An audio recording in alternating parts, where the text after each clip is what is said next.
Right, we're going to get to Tarek Skubal in a little while. Might be the biggest story of the off season. Might be a story that goes on all off season, but we're certainly going to hit on him. It's been a couple weeks since I've been here. Obviously, a great World Series, one of the best you and I and anybody else has ever seen. We're going to hit on that a little bit. Going to hit on the managers. Been a lot of hirings, some really good ones.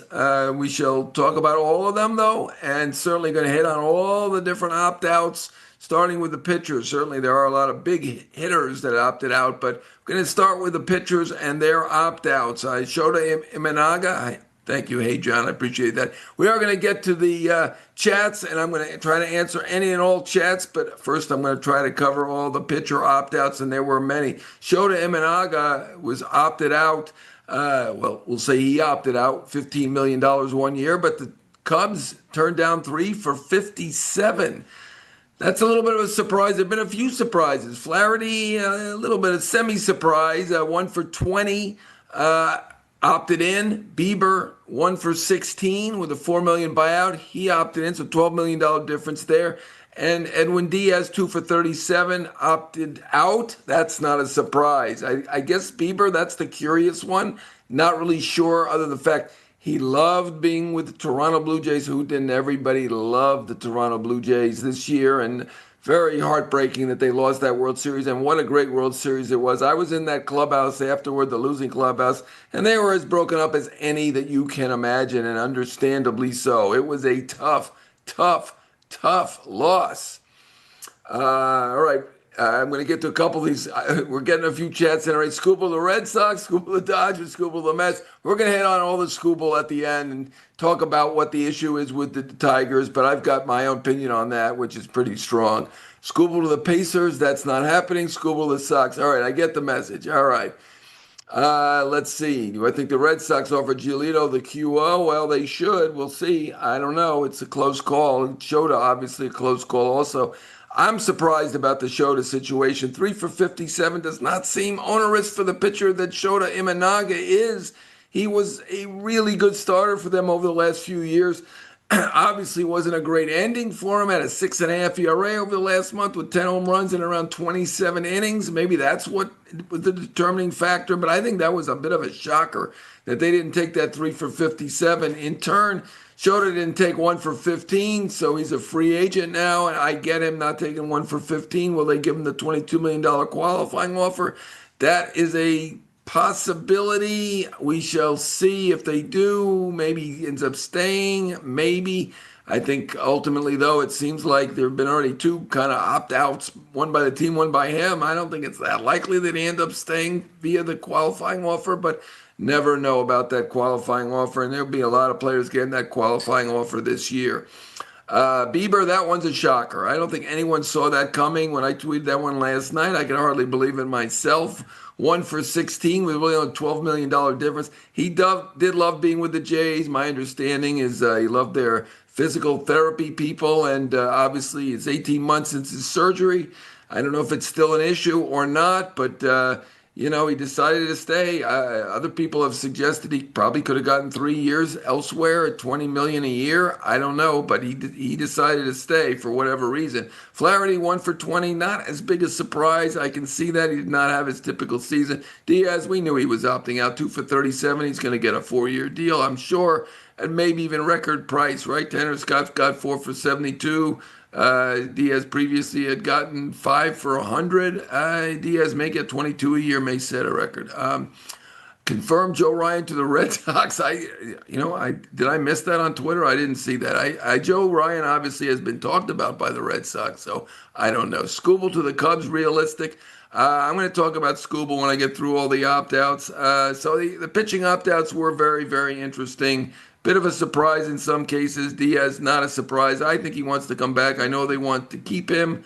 So I think that's a decent likelihood that he does stay with the Mets ultimately. As far as Shota and the Cubs, I'm not going to rule it out. I don't think it's a great chance of it happening, but wouldn't rule it out. Bieber's obviously staying. Flaherty's obviously staying. Now let's talk about Skubal. He seems to be very popular already. Skubal Mets, Alonso Mets, Diaz Mets. All right, we had question marks on the first two, not on Diaz. I am with you. I think Diaz will probably stay. As far as Alonso goes, I mean, it feels like, there's plenty of reason to want him back, but the Mets talked all about the run prevention and the going away party. I guess it wasn't much of a party. And that makes me think that maybe they aren't going to go crazy to keep him. I mean, we know Steve Cohen wants to keep him. He definitely did save him last time. We're going to get to Alonso in a second. Let me get on to Scooble on the move. I skipped there to start to talk about Alonso. My bad. Ian, let's go back to Scooble on the move because that's a big category. Let's not forget that. All right, Scooble on the move, and that's the one everybody wants to talk about. I first reported they were around $250 million apart, even though Scooble hadn't named a price. That is a big, big gap, right? But we know that Scooble's going to want at least Garrett Cole money as a free agent, which is $324 million. So you figure, let's say that's the baseline. I heard that they offered less than 80 million. So whether it be 72 million, 76 million, 78 million, they are so far apart that no one can see a long-term extension coming anytime soon for Scooble and the Tigers. Okay, I mean, do I say it's hopeless? I don't want to say hopeless because you never know what can happen, but I do feel like it's on the cusp of hopelessness in terms of the long-term extension for Scooble with the Tigers, at least at the moment. Scooble on the move is the big question here today, though, and I know people are talking about that. I don't see it. It makes no sense to me. I don't think the Tigers should trade Tarik Skubal. He is the best pitcher in baseball. Someone could make the case for Paul Skeens, certainly, but Skeens doesn't have the track record of Skubal, who should win his second Cy Young Award this year. To me, it'd be crazy for the Tigers to trade Tarik Skubal.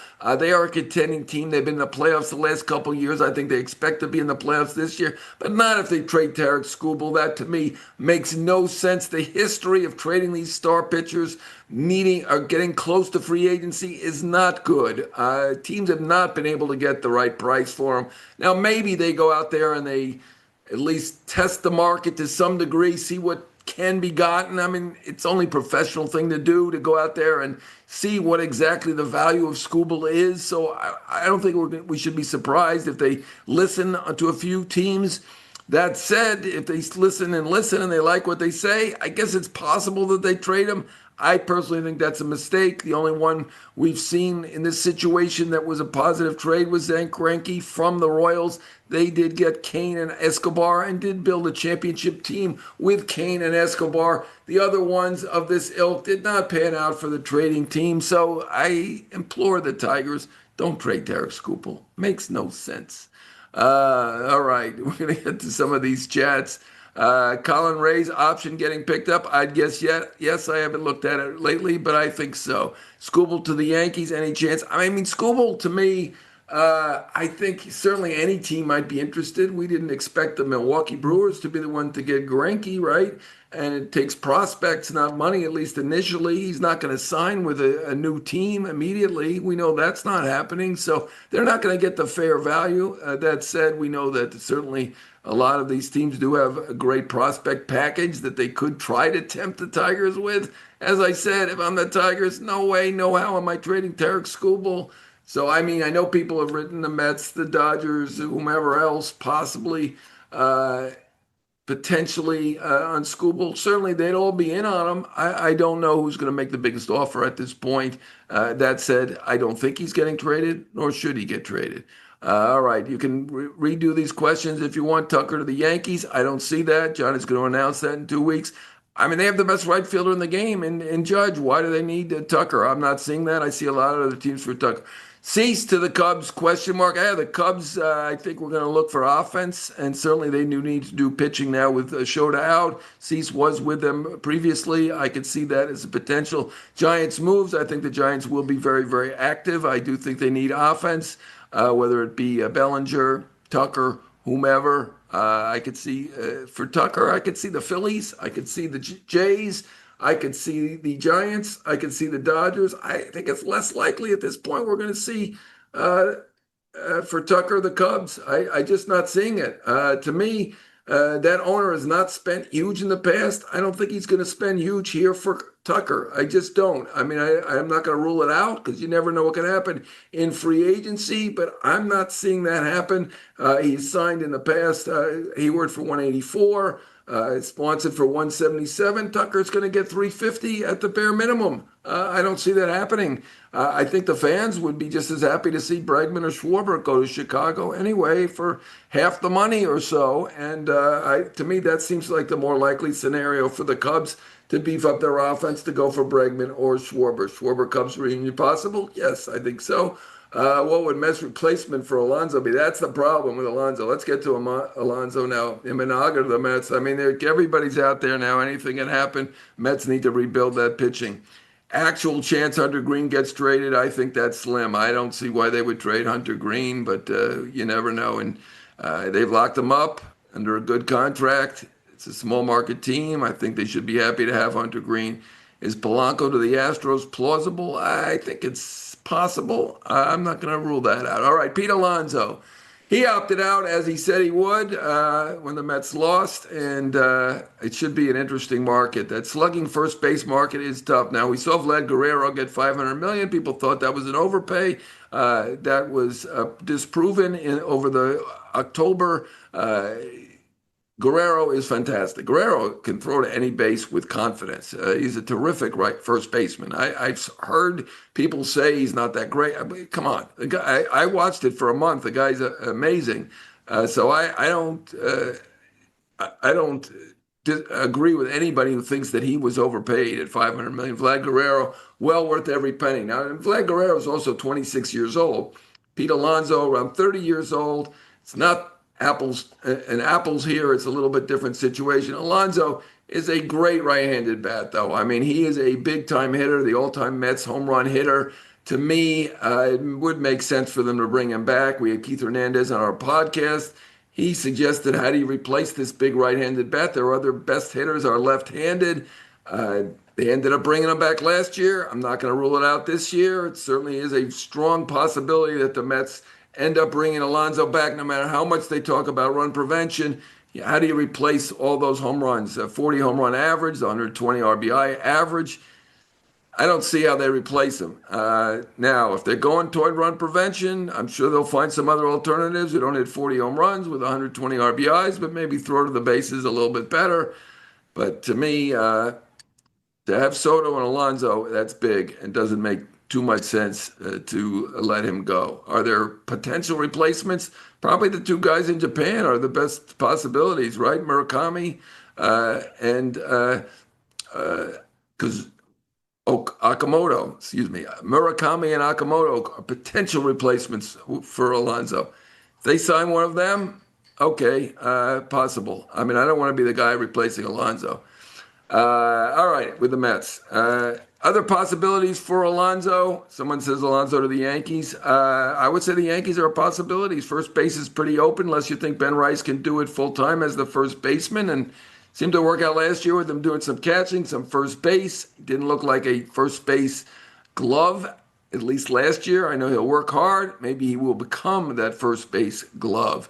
But Alonso, I do see potential teams as Houston, I heard, liked him, which is interesting because Walker certainly played very well at the end of last year. Yankees make sense. Seattle, Texas, Boston. His wife's from Boston. I don't know if that's going to sway him, but that's a factor potentially.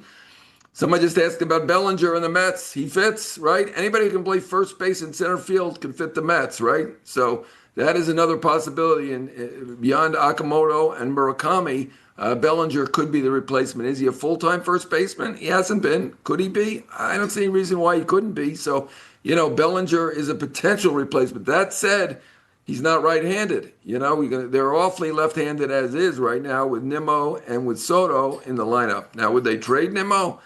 I don't know. Possible. I don't know. Nimmo's been pretty productive as well. Had a good year last year. I mean, that team should have been in the playoffs. That really is a shame that they did not make the playoffs. But the reality is they did not make the playoffs. Schwarber to the Yankees, that one I could say seems like a long shot to me. They've got Giancarlo Stanton.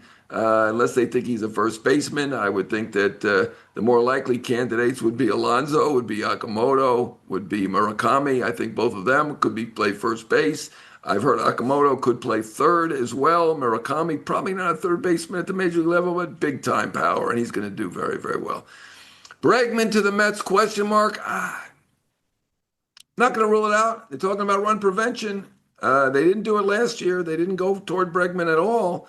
Uh, and I do think they do seem to have some potential solutions at third base, Beatty being the foremost potential solution for the Mets. He looked pretty good defensively, so it'd be odd to replace him when you're looking at defensive abilities. He's pretty good.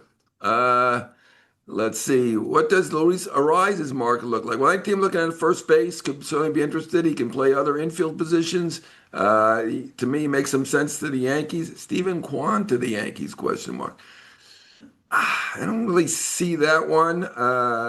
If anything, the Yankees. I don't. I'm not sure about that. I think they got to solve center field now. Kwan is a perennial Gold Glove winner. I think I saw he joined. Arenado and Ichiro as the only ones to win the Gold Glove his first 3 or 4 years. It's pretty impressive. All right, so Pete Alonso will be very interesting market once again. We'll see if he gets that 5-year deal or more that he's looking for. He's looking for 7 years actually, but I think he'll get the 5-year deal from somebody, whether it be Boston, Houston, Yankees, Seattle, Texas, or the Mets. I think he will get a 5-year deal at pretty big bucks, certainly over 30 million. I think so. That slugging first base market, that's a tough one. Teams are going to say, why should he get more than Freddie Freeman? He's about basically or close to the same age Freddie Freeman was when he signed that $162 million deal. Not quite the same age, a little younger. Market's probably gone up. Freddie Freeman that was quite a bargain for the Dodgers. So I do think that's the category we're talking about, 150 million plus. Cease, 1 to 2 year deal possible. I don't think that'll be necessary for Dylan Cease. I get why you'd want to reset if you didn't have your best year. I've even heard somebody suggest that for Tucker. I'm not seeing that. Tucker had a good year. Even if it wasn't his best year, he had a very good year. Cease put up the 200 innings for the 5th year in a row, answers the bell. He brings durability and stuff. I don't see how Dylan Cease has to sign a 1 or 2 year deal. Certainly not. He may get an opt-out after 1 or 2 years. That's possible. I know he didn't have his best year. He had an ERA well over 4, but he's a terrifically talented pitcher who's extremely, extremely durable, has been ever since he came in the league. I know he had Tommy John as a kid in high school, but I mean, it's been more than 10 years now that he has been extremely durable. So I think Cease and Framber Valdez, along with Imai, are the top of the pitching market. So, I mean, people talk about this pitching market is thin. Valdez, Imai, and Cease are potential number ones at their best, right? Valdez has a great track record. Most wins tied with Fried since 2020. Second most quality starts to Zach Wheeler. Then you've got Cease with the durability and the stuff. And Imai, huge stuff, absolutely huge stuff. What a terrific pitcher that we hear he is. Is he Yamamoto? I doubt that. I mean, who is? All right. Any names rumored for the Astros? Somebody asked about Polanco. That makes some sense to me. I think the Astros would probably like to get a little more left-handed. If you're looking out there, maybe an outfielder. We'll see. I did hear Alonso's name. I'm a little surprised by that. Christian Walker was certainly much better at the end of the year. Who are the Padres target to rebuild that rotation? I don't think the Padres have big bucks. They got to name a manager, and I think they're going to do that fairly soon, whether that be Pujols, Niebla. They've got Flaherty, potentially, Hundley, maybe somebody surprise. We shall see on that. Joe Ryan, trade to the Mets. I wouldn't be shocked if Joe Ryan is traded. The Twins are obviously, uh, I think I might be frozen there, but I hope I'm still working.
Bellinger. All right, excellent. We're back. All right. We're getting ready to go. All right, let's see. You can still chat at me if you can. Hopefully, I'll see it. I'll need really good eyes now, but I think I can do it. Bellinger. Sorry about this. We're on an Ethernet. You know, that's life. Stuff happens. Anyway, I think Bellinger should have a big market. First baseman, center fielder, every outfield position. Did outstanding with the Yankees. Certainly made the right move opting out. No qualifying offer. Certainly should do extremely well. Kyle Tucker is the number one free agent, but Tucker probably not a fit for the Yankees. I know we had a chat ask about that before. Don't see that. Not a center fielder, not a first baseman. Is Cody Bellinger to the Astros unlikely? I'm not going to rule it out. You good? All right, very good. All right, we're back. Who do you think the Yankees will replace Bellinger? I mean, I think the Yankees have targeted Bellinger as their number one positional free agent to bring back.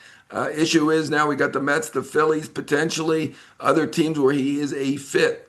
Tom Ricketts must have paid for the Wi-Fi. Very good. You're right. You did notice that the Cubs have the greatest disparity between revenue and payroll. They are number one. So crown Tom Ricketts the champion for pocketing the most amount of money.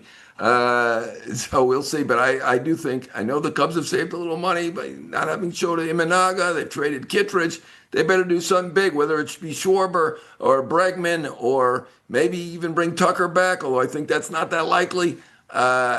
They got to do something. They're on the cusp of something pretty good. They got 3 Gold Glove winners. They won 90-plus games. They're a really good team. Are they quite good enough? I don't think so. And nobody else does either. So time for Tom Ricketts to pony up and start spending. I'm with you. Thank you very much for that, chat. All right.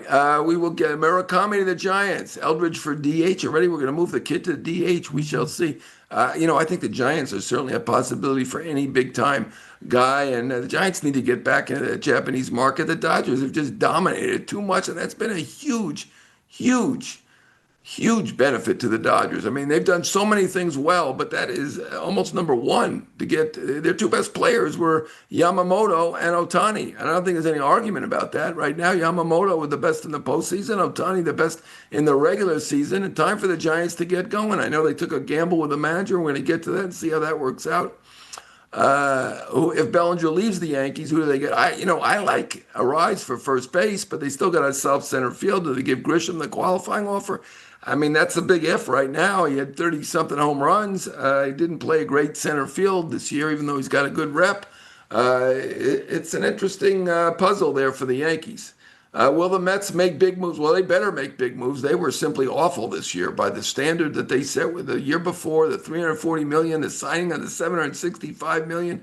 What did they win, 83 games? They better do something. Right now, their pitching is in disarray. Who's their bullpen? They don't have Diaz at the moment. I mean, they got to bring Raley back, let's hope. But, I mean, they're about 4 relievers short. Rotation isn't good enough. Who knows what's going with Senga? Manaya, I mean, who knows with him at this point? Malantas, we know he's out for the year. Still going to pay him the $17 million, as some chatter noted recently. They've got a lot of pitching questions to answer right now. What is the market for Kim outside the Braves? He'll have a market. I don't think there's any question about that. All right, Alex Bregman. Let's get to category number 5. And sorry about the technical interruption. Not sure how that happened with our Ethernet, although I'm not a technical expert. All right, Alex Bregman opted out of the Red Sox, $280 million. He's certainly going to probably double that or more as a free agent. Some people were surprised. I mean, I wrote this sometime a couple weeks ago, and it was like a big shock to some people. 2 for 80? Are we kidding? This guy's fantastic. Great third baseman, great in the clubhouse, great hitter. To me, the Red Sox are the team for Bregman, right? Even though he opted out, that's where he should be. They've got the Green Monster. They've got the kids that he can guide. He loves it there. He loves that kind of atmosphere where everybody's a Red Sox fan. Everybody's a sports fan. They're all going crazy. To me, that's the team for him. Now, other than that, we know the Tigers were interested last year, although Tigers have a bigger issue right now as we hit on with Skubal. The Cubs are a team that does still make some sense. I could see Seattle. We know that they had Suarez at third base, so they have an opening there. Maybe Toronto. Bichette's a free agent. Just got a question on Bichette. I'm going to answer that in a second. So, I mean, there are a number of teams where Bregman could go. Could he go to Philly? Potentially. I don't think they're completely dissatisfied with Bohm, but I could see them going for Bregman, yes.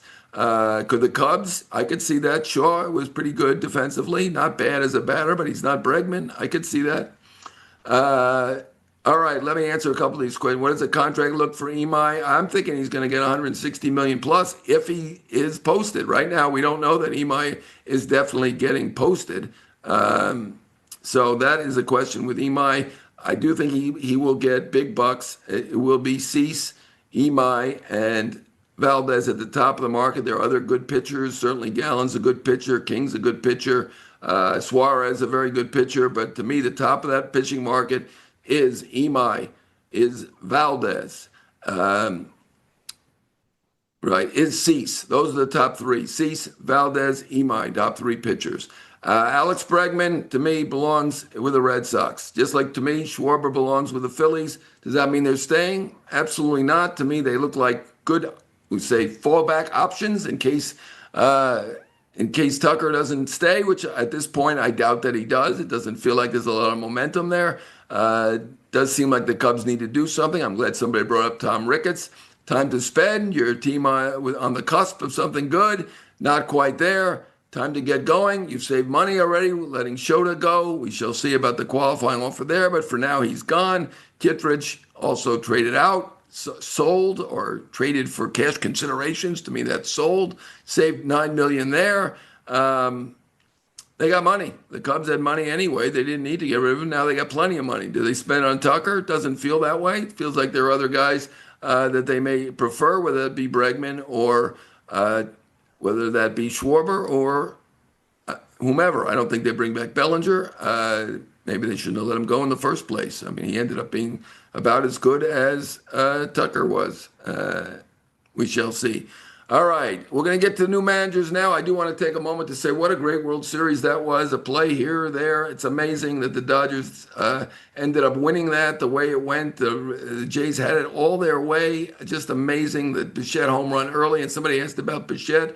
I think he could sell himself as a second baseman as well as a shortstop or a third baseman potentially. He's going to do very well. To me, the comp there is Adames. What did Adames get? Somewhere around 180 million. To me, Bregman's a similar type player as Adames. Maybe he's a year younger. I'm not sure. I'd have to look it up. But he's going to be in that category, a little bit south of 200. I saw somebody over 200 for him, maybe. Then again, I saw somebody at 460 for Tucker. I don't know. That sounds a little high to me at this point. But he's obviously an outstanding all-around player. Tucker, one of, I believe it's 3 or 4 guys who had a 4+ WAR over the last 4 years running. And that includes Betts, Ramirez, I would say Soto, and Judge. I think there are 5 guys maybe who've had 4+ WAR over the last 4 years running. That, I think, is a pretty good list to be on for Tucker. But 460 million, that seems like a rich reach to me off of the year that he had with the injuries at the end of the year. Still should do outstanding. All right, and on that World Series, I mean, that liner at Muncie, that great catch by Paez, the great defensive plays by Rojas, particularly that backhand where he just nipped IKF at home. Incredible. To say the Dodgers are ruining baseball, they're the best team. It's great when you have a great team. Are they unbeatable? They're obviously not unbeatable, right? If IKF had a little bit bigger lead, and I'm not going to say whose fault that is because I really don't know, but if he had a little bit bigger lead, they probably would have won. Had Paez not run that ball down, or had he not been put in as a defensive replacement, maybe Kike doesn't catch that. Maybe Edman doesn't catch that. And the Jays win. That slider, bad choice to Rojas. If that hadn't been thrown, they win, I think. So, I mean, I've never seen a clubhouse as broken up as the Jays were, and I get it. I mean, it was rough. It really was, because they almost had one of the all-time great World Series wins. A team that was in last place last year really came together. John Schneider did a great job overall. Fantastic credit to Scherzer, who's 41 and will be coming back to pitch again. Bassett was amazing up until that last game. It was really a terrific World Series, and it was a shame that one of the 2 teams had to lose. But I guess we can't be shocked that the Dodgers pulled it out in the end. I mean, they have the superstars and they have the clutch performers. They have the know-how. They've done it before. They have an incredible manager. So just can't be shocked, but it certainly didn't look like they were winning that World Series for 8 innings. So give them credit for coming and winning it and doing it. And it's not all about the money. They've done a great job with scouting, development, strategy, all the rest. All right, let's get to the new managers. Any more questions? Go ahead, fire at me. And again, I apologize for the technical difficulty earlier. Not sure how it happened. We're going to talk about the managers. Walt Weiss has been a third base coach in Atlanta for a long time. He deserves that job. Obviously the reporting out of Atlanta was not there. Not a surprise. Alex Anthopoulos is a circle of one. Doesn't tell anybody anything. If he does, he's kind of giving someone a suggestion that is not going to help them decide who the manager is going to be. How hot is Mendoza's seat? Obviously it wasn't a good year. You have 2 bad years in a row, then you're in trouble. I mean, certainly we saw with Baldelli, a guy who's beloved, 2 bad years in a row, and now he is gone. So a manager's seat gets hot pretty quickly, and Mendoza, as much as we all love him, he needs to have a good year. He's not hot at the moment. He's not getting fired now. We've had enough firings. It's enough for 1 year. Are the Pirates actually in on anyone's significance? I doubt it. They haven't signed a multi-year free agent since Ivan Nova in 2016. So I'm going to say I doubt it, but I don't know that yet. I do say that they have great young prospects. They have Skeens. They have other great young pitchers. They have Connor Griffin. They may, in spite of themselves, they may end up winning and making the playoffs. 6 teams make it. You could have made it with 83 wins this year. If they hit a little bit better, they might have made it. So not all is lost, although maybe they deserve to have it lost. It's not all lost. There was another question there that I missed for a second. Suzuki, I like him as a choice by the Angels. He deserved more than 1 year. They should have just given him a 3-year deal and extended the GM if they wanted him to have the same number of years. Tony Vitello, I mean, he's a showman. It'll be interesting in San Francisco. It is obviously a gamble. He has one of my sources told me Stearns hot seat for 2026. I don't know about that. Stearns, I think, is there for a while. It was a bad year, but he's got a great rep, a great first year. GMs have a much longer rope than a manager. I don't think there's any question about that. Tony Vitello, Buster Posey has his you-know-what's on the line there with that call of hiring a college coach.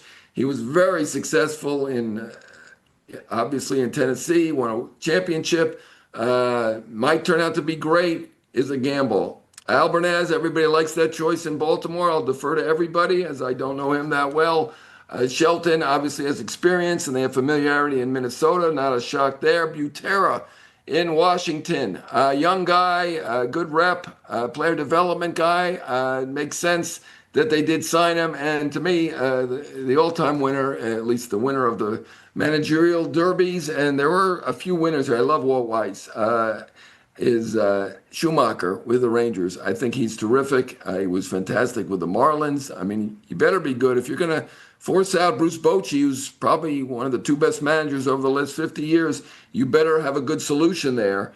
And I think they do with Skip Schumacher. Anyway, I'm going to wrap it up now. Sorry about the technical difficulties. It was great to be with you once again. We will be back at you next week. There'll be a lot of stuff going on. I'll be at the GM meetings in Las Vegas. Heading out to LA right now. We've got Northwestern playing USC. You probably don't care about that. But from there, I go to Las Vegas and the GM meetings. I'm not expecting Skubal to be traded at the GM meetings or probably anywhere else. But there should be some interesting talk about it. Anyway, teams interested. Are they interested in trading him? I doubt it. I hope not. Doesn't make any sense to me, but certainly that will be one of the big talking points at the GM meetings, along with all of these free agents, and the qualifying offers should be interesting to see who gets a qualifying offer. Does Imanaga, does Gallen? There are a lot of guys in the middle there. We know that certainly Schwarber will. We certainly know that Cease will. We know a lot of guys will. All right. So I'm getting interrupted. All right. Anyway, it's been my pleasure. Jon Heyman signing off for Bleacher Report. I'll be back at you next week.